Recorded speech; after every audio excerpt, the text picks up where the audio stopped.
Ethan Reed was the kind of man who believed success gave him permission to look down on others. Every morning, he strutted into the office like he owned the building, barking orders and tossing insults like they were part of his job description. But one person he especially loved to humiliate was the janitor, an older man named Thomas, who moved quietly through the halls, never speaking unless spoken to, always smiling, even when disrespected. "Morning, old man," Ethan sneered one day as Thomas wipes down a conference table. "Don't forget to polish the CEO's nameplate twice. It's the only thing that matters around here." The others laughed. Thomas just nodded, his eyes calm, his hands steady. He'd seen men like Ethan before, loud on the outside, small on the inside. Days turned into weeks. Ethan's arrogance grew bolder. Whenever Thomas passed by, he made sure to remind everyone of his place. He'd drop his coffee cup on purpose, watch it shatter, and say, "That's your cue, janitor." He'd brag about his connections, his upcoming promotion, his supposed influence with the board.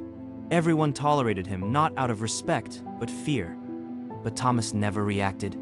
He simply did his work, his quiet strength making Ethan more uncomfortable than any insult could. There was something in the old man's eyes, something Ethan couldn't name. Wisdom? Pity? Maybe both. Then, one Monday morning, the office was buzzing with whispers. Something big was happening. The company had been sold to a private investor, and word spread that a new CEO was arriving that very day. Ethan, as usual, boasted loudly that whoever the new boss was, he'd win him over in no time.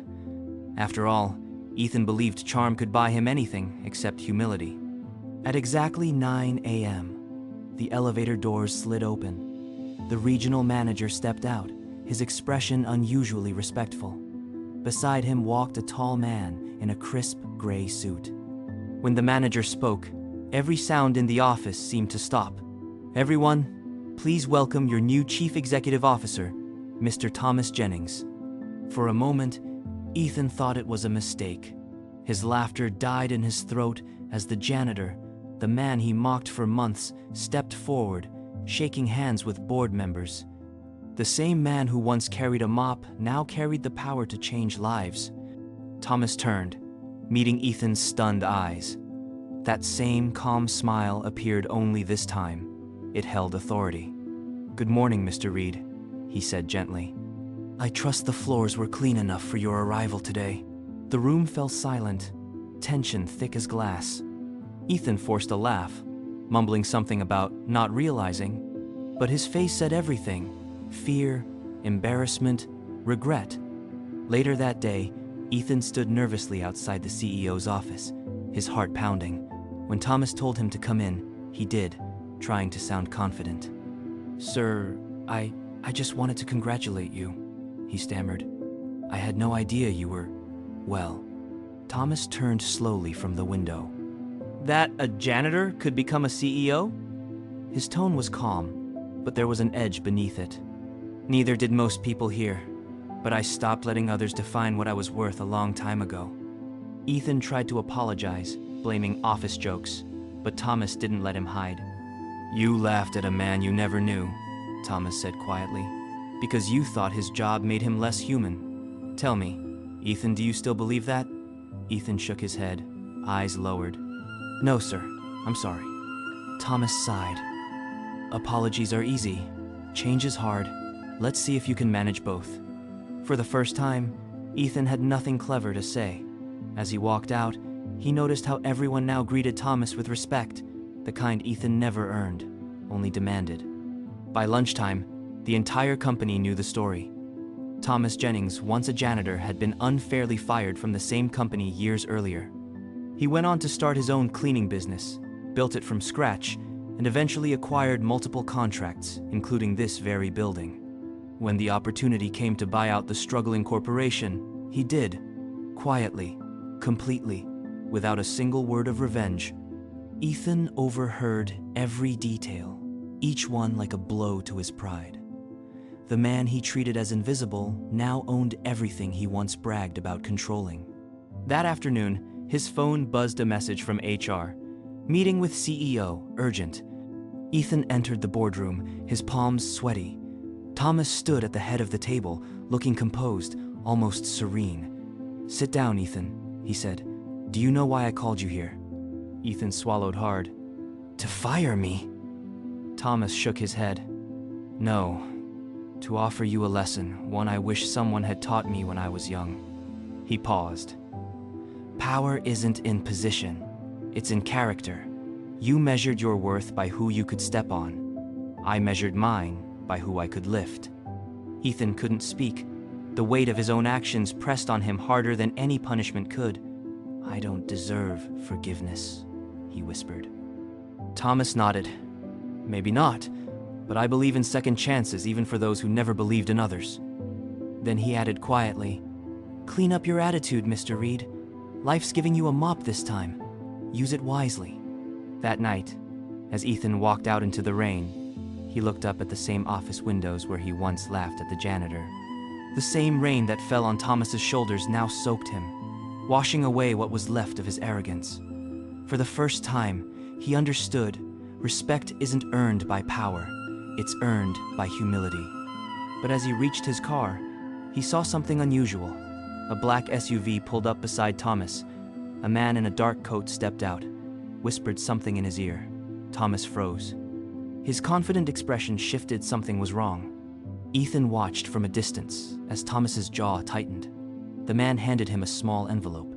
Thomas opened it. Inside was a single photo. He looked up, eyes cold, voice low. "Are you sure it's him?" The man nodded. "Yes, sir. The one who framed you all those years ago, he's back." Thomas's gaze hardened as lightning flashed behind him. He turned toward the building, whispering, "Then it's time to finish what he started." And just like that, the story wasn't over, it was only beginning. The night rain hadn't stopped since that mysterious man handed Thomas the envelope. The city lights blurred against the glass of his penthouse window as he studied the photo inside an image he'd hoped never to see again. It was a face from the past. Marcus Hale, the former CFO who had once orchestrated Thomas's downfall. The man who'd framed him for embezzlement, forcing him out of the company he helped build years ago. Thomas had rebuilt his life from that wreckage, brick by brick, mop by mop. And now Marcus was back alive, powerful, and moving silently in the shadows. Thomas's reflection stared back at him, not as the janitor people used to mock, but as a man haunted by injustice still unpaid. He whispered to himself, "I forgave the humiliation, but not the betrayal." The next morning, Thomas arrived at the office early. The building was quiet, the air thick with tension. He walked through the same hallways he once cleaned, his polished shoes echoing where his old boots once squeaked. But something felt wrong. His assistant rushed toward him, pale. "Sir," she said, "someone hacked into the financial records. The board is already talking. They're saying you moved company funds offshore." Thomas froze. His heart pounded. The same accusation that had ruined him years ago was happening again. By noon, gossip flooded every floor. Employees whispered, reporters called, and Ethan, the man who once mocked him, stood silently by the office door, watching it unfold. For the first time, Ethan didn't look smug or superior. He looked worried. Thomas called a private meeting. The boardroom was silent as the members stared at him like judges on a jury. One of them, an older man with sharp eyes, spoke first. "Thomas, these transfers bear your digital signature. If this is true, you'll be forced to step down immediately." Thomas inhaled slowly, his face calm but his eyes burning. "I've been here before," he said, "and last time I trusted the wrong people. Not again." He turned toward Ethan. "Mr. Reed," he said firmly, "you used to think I didn't belong in this office. Now I need you to help me prove that I do." Ethan blinked. "Me? Why me?" "Because," Thomas said softly, "you know how men like Marcus think. You used to be one." Ethan hesitated, then nodded. "I'll do it, whatever it takes." For the next 48 hours, the two men worked side by side, an unlikely alliance built on guilt and redemption. They went through old files, digital trails, and financial logs until Ethan found it. A ghost access code linked to Marcus Hale's old ID. The signature had been forged using Thomas's old credentials, a trap designed to destroy him twice. Ethan leaned back, stunned. "He's framing you again. He's trying to take your company." Thomas's voice hardened. "No, he's trying to take my peace." By nightfall, Thomas arranged a private meeting with Marcus. It took place in an abandoned section of the company's old warehouse, the same place where years ago, Marcus had faked the financial crime that cost Thomas everything. The air was cold, thick with the smell of oil and rust. Marcus appeared from the shadows, smirking. Well, he said, the janitor who thought he could become a king. Thomas didn't flinch. "You stole my reputation, my life, my family, almost starved because of you." Marcus shrugged. "That's business. You were too soft, Thomas. You believed people mattered. I believed in power." Thomas took a step forward. "And now?" Marcus chuckled. "Now, I believe history repeats itself. Only this time, you'll lose everything in public." He reached into his coat pocket and pulled out a flash drive. "Every fake transfer, every planted file, all leading to your name. When the press gets it tomorrow, your empire falls." But Thomas wasn't the same man anymore. He turned his phone screen toward Marcus, the red light blinking. "Already recording," he said quietly. Marcus's smile faded. "I learned something," Thomas said. "Revenge doesn't need violence, it just needs truth." At that moment, Ethan and 2 federal agents stepped from the shadows. "Marcus Hale, you're under arrest for corporate fraud, wire tampering, and defamation," one of them said, flashing a badge. As the agents cuffed him, Marcus glared at Thomas. "You think this ends with me?" he hissed. "You have no idea who you're dealing with. They're coming for you next." Thomas frowned. "Who?" But Marcus only smiled that same cruel, confident smile before being taken away. The next morning, the news broke. CEO clears name X, CFO, arrested in $12 million fraud scheme. The company's stock soared. Employees celebrated, but Thomas didn't smile. He sat alone in his office, staring at the photo again, Marcus, shaking hands with a shadowed figure. Only now, Thomas noticed something he'd missed before. The ring on the other man's finger engraved with the company's founding emblem. That emblem only belonged to one person, the chairman. Thomas whispered. It wasn't just Marcus. He looked up, eyes dark with realization. Someone higher was pulling the strings all along. At that exact moment, his office phone buzzed. Ethan's voice came through, trembling. "Sir, you might want to see this. The chairman just called an emergency board meeting. He says you're under investigation again, and this time, it's federal." Thomas stood slowly, his reflection cold against the window. "Then it's time," he said quietly, "for the tables to turn one more time." Thunder cracked outside. Lightning flashed across his face as he whispered. "They think they know how this story ends. They don't." The rain hadn't stopped since Thomas took over as CEO. It was as if the heavens themselves were washing away the sins of the company or warning him of the storm still to come. Late at night, the boardroom stood empty, except for the faint hum of the city below. Thomas sat alone, staring at a confidential file left on his desk. No sender, no note. Just one word on the front: truth. He opened it. Inside were old photographs, bank transfers, and documents signed years before he ever wore a suit. His breath caught when he saw a familiar name, David Langford, his former janitor supervisor. The same man who had mocked him, humiliated him, and now appeared on the payroll under executive bonuses. Thomas frowned. Why was David getting paid executive money? Then, the final photo slipped out a black and white image of David, shaking hands with Richard Hale, the chairman of the company, smiling, confident, as if they'd been partners all along. The realization hit him like thunder. David hadn't just been a bully. He'd been placed there part of something bigger. Thomas leaned back, trying to piece it together when his office door creaked open.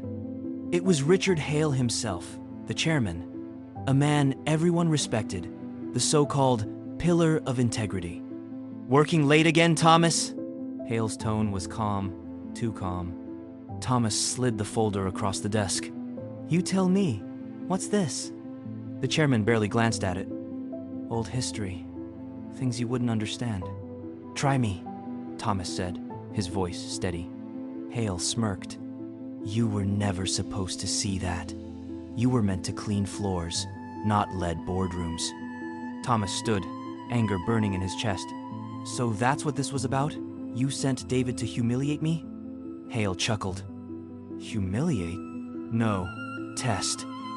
Every empire needs loyalty, Thomas. I needed to know if a man like you could be broken. You passed, but now you're becoming a problem. Thomas stepped closer, eyes sharp. You built your empire on people's pain. You preyed on the desperate, on workers like me. Hale's eyes narrowed. Careful, son. You might not like what you learn next. Thomas slammed his palm on the desk. Tell me. The chairman leaned in, voice low and venomous. It wasn't just David.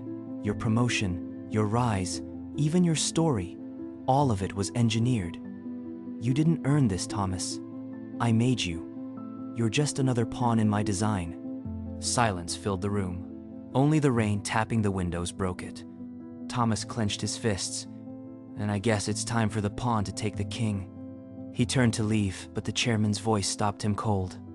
Oh, before you go, you might want to call your mother. Thomas froze, slowly turned. What did you say? Hale smiled faintly. You think I don't know where you came from? I know everything. You should really ask her who paid for your college. Or better yet, who made sure you were hired here in the first place. Thomas's world started spinning. The folder slipped from his hands, papers scattering across the polished floor. Could it be true? Had his entire life been orchestrated by this man, even his chance at redemption? The chairman adjusted his cufflinks, walking toward the door. Truth has a price, Thomas, and you're about to pay it. The lights flickered, then went out completely. Darkness. A loud crash. The sound of breaking glass. When the emergency lights flickered back on, the chairman was gone. Only the open window swayed in the wind. Thomas rushed to the edge, looking out into the rain-soaked night, but there was no one there, just the echo of thunder and the whisper of betrayal. He picked up the folder again. At the bottom, one last document he hadn't seen before, a secret account with millions in it, and his mother's name listed as a beneficiary.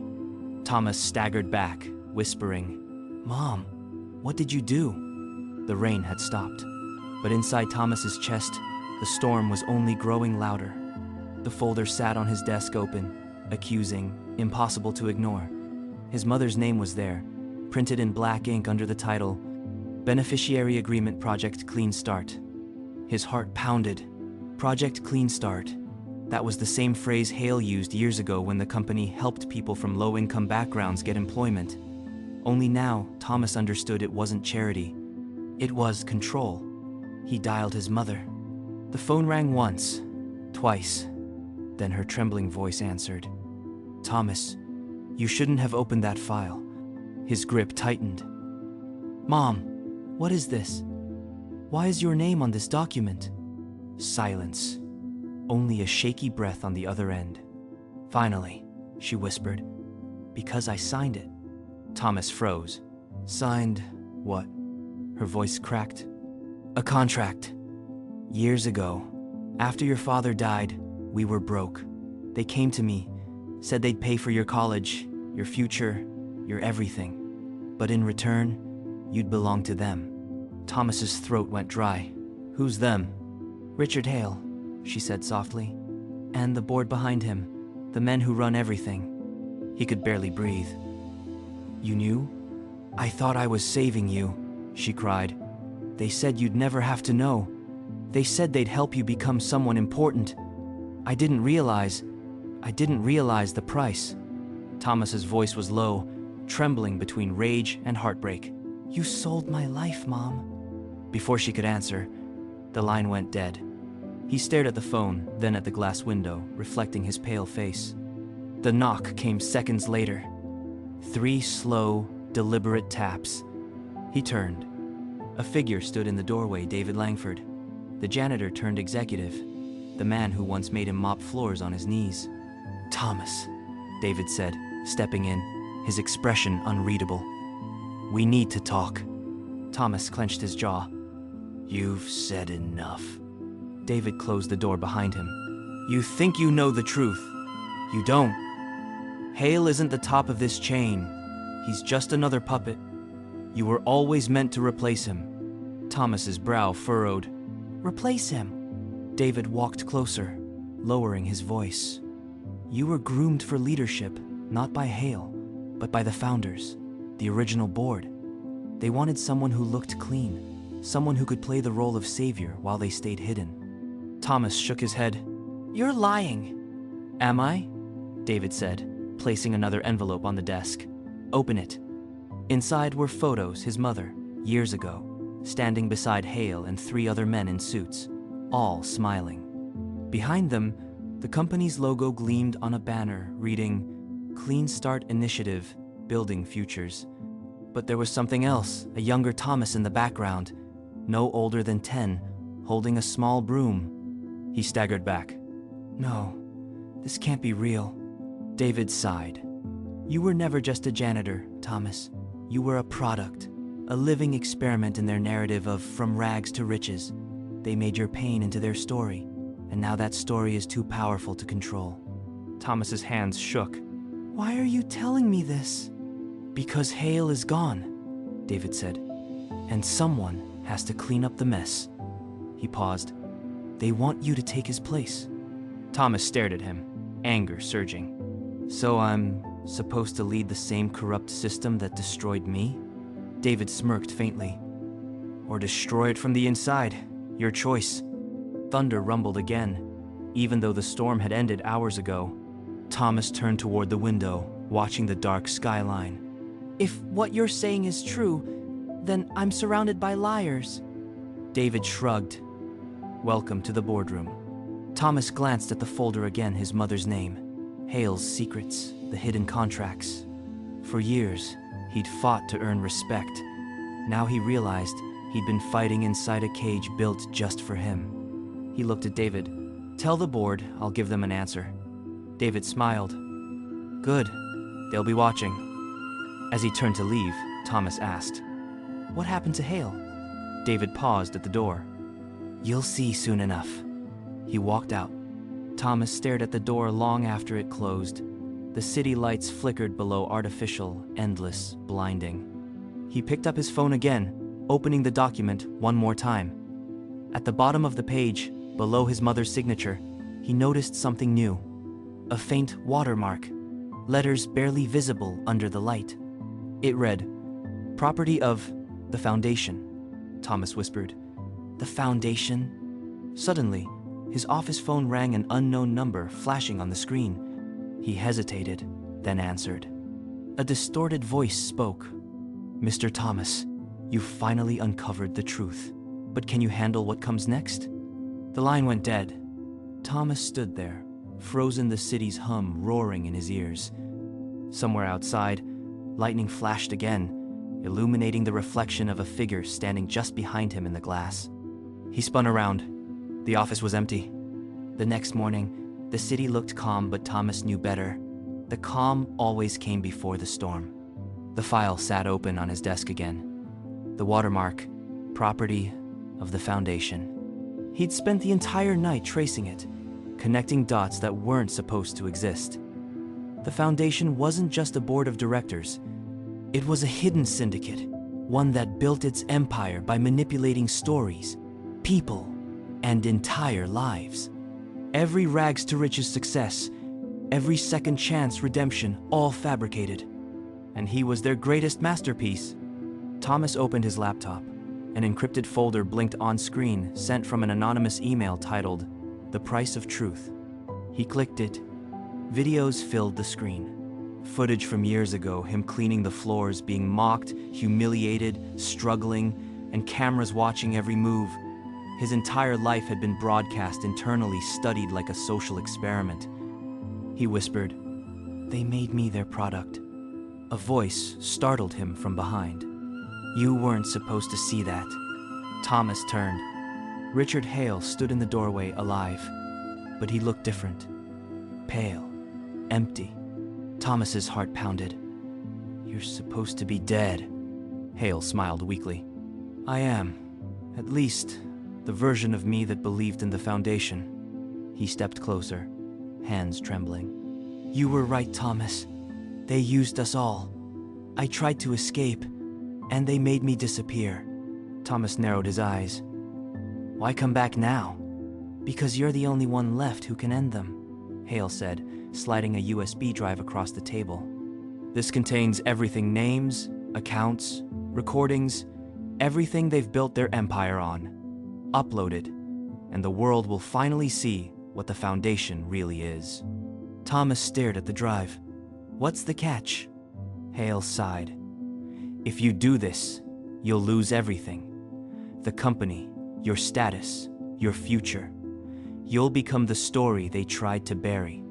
Thomas picked up the USB, the metal cold against his skin. He looked out the window, at the skyline glittering in false perfection. "Maybe that's the point." Hale nodded slowly. "Then do it. Finish what they started with you." Thomas inserted the drive. The files began to upload slow, unstoppable. Security alarms blared. Red lights flashed through the building. The Foundation had noticed. Within minutes, his office phone rang again, the same distorted voice as before. "Mr. Thomas, you don't understand what you're doing.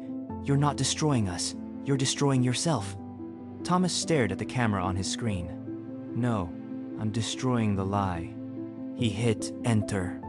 All across the city, every screen flickered: phones, TVs, even billboards. The truth began to play for everyone to see. The contracts, the manipulated lives, the broken people behind Clean Start. Chaos erupted. News stations flooded the airwaves. The Foundation's empire was crumbling. Moments later, the building went dark. Power out. Silence. When the lights came back on, Hale was gone. Only his ring remained on the table, engraved with the letters F.O. Thomas picked it up, realizing what it meant. The Foundation order. He smiled faintly. "Order ends today." Police sirens wailed outside. Helicopters circled overhead. Thomas walked out of his office, not as a CEO, not as a janitor, but as a man finally free from every chain they'd wrapped around him. Down in the lobby, journalists swarmed the building. One shouted, "Thomas, what made you do it?" He looked straight into the camera. "They turned my life into a lie. I turned it into the truth." The crowd erupted as he walked into the rain, the same rain where it all began. Lightning cracked across the sky, and in that flash, his reflection on the wet pavement looked different, stronger, lighter, free. You can't control how the world sees you, but you can choose what truth you stand for. And when you do, even the powerful can't escape karma. If exposing the truth meant losing everything you built, would you still do it? For more powerful stories like this, subscribe to When Tables Turn, where karma speaks, truth rises, and life flips the script.